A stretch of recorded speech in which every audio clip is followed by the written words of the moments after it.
Morgan has always wanted to see a storm.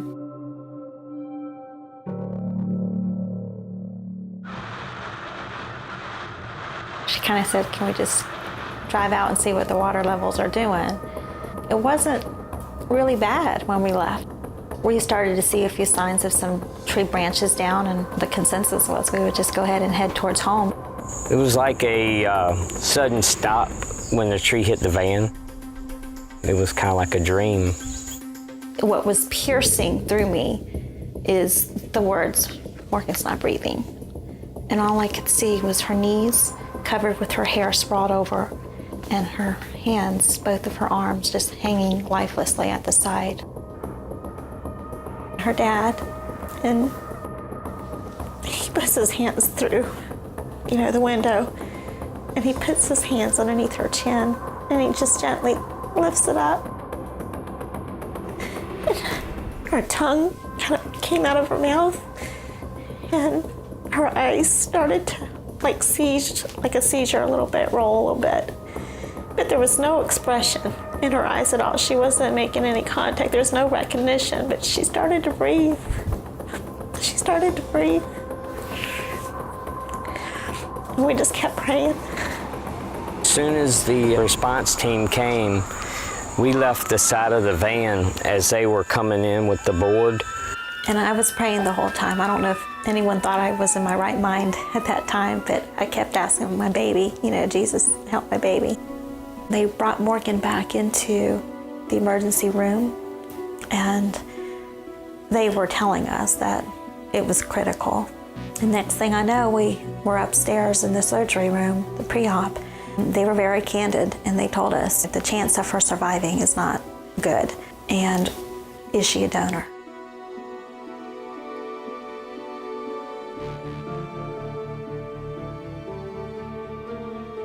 It was really hard to walk into the room and to see her. She had tubes coming out the back of her skull and a round device about this big that was capturing the drain of the blood and the fluid that was still coming out.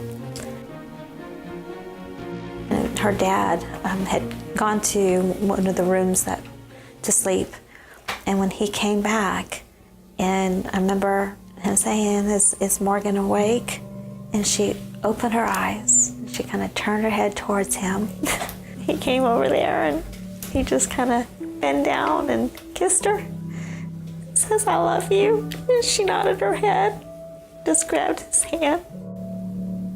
After the accident, I remember being in the hospital room. I remember asking what day it was. They told me it was Tuesday. I thought it was all a dream, and they're like, no, it really happened. She was in therapy for about a week. She had to be able to walk completely unattended. It was really hard because I stood up, and the moment I would stand up, it's kind of like you're spinning around in a circle 100 times and you stop. You're like really dazed. That's how I was. So it was a long process, but once I got to leave, I was so excited, so happy to go. And after 13 days, she was able to walk out of the hospital on her own 2 feet. As far as school goes, we had to have a team study meeting because the school would not allow her to come back to school while she had to wear the helmet and didn't have the bone in for protection.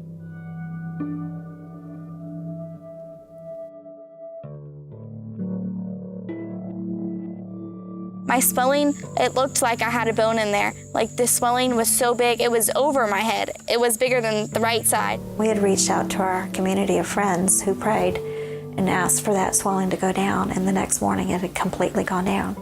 So when she went to have the staples removed, they agreed it was wonderful and she'd be able to have the surgery.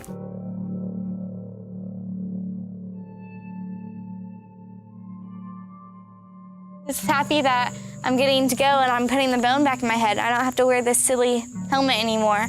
And that helmet was kind of like a symbol of that, you're not independent. You have to wear this wherever you go. When they wheeled her out and we got to see her for the first time, she was so swollen. Her eyes were shut, swollen because she couldn't open them. Her face kind of disappeared in the swellingness of everything. It was very intense. And her pain level was so much more than the first time. When I got home, I had physical therapy, and that was intense. I got really angry. I was like, where's my memory? Why can't I understand this? She had a lot of makeup work. What would normally have taken me just a quick 15 minutes took me over 3 hours. She just worked her way through it, and she got it all turned back in, caught up within a few months.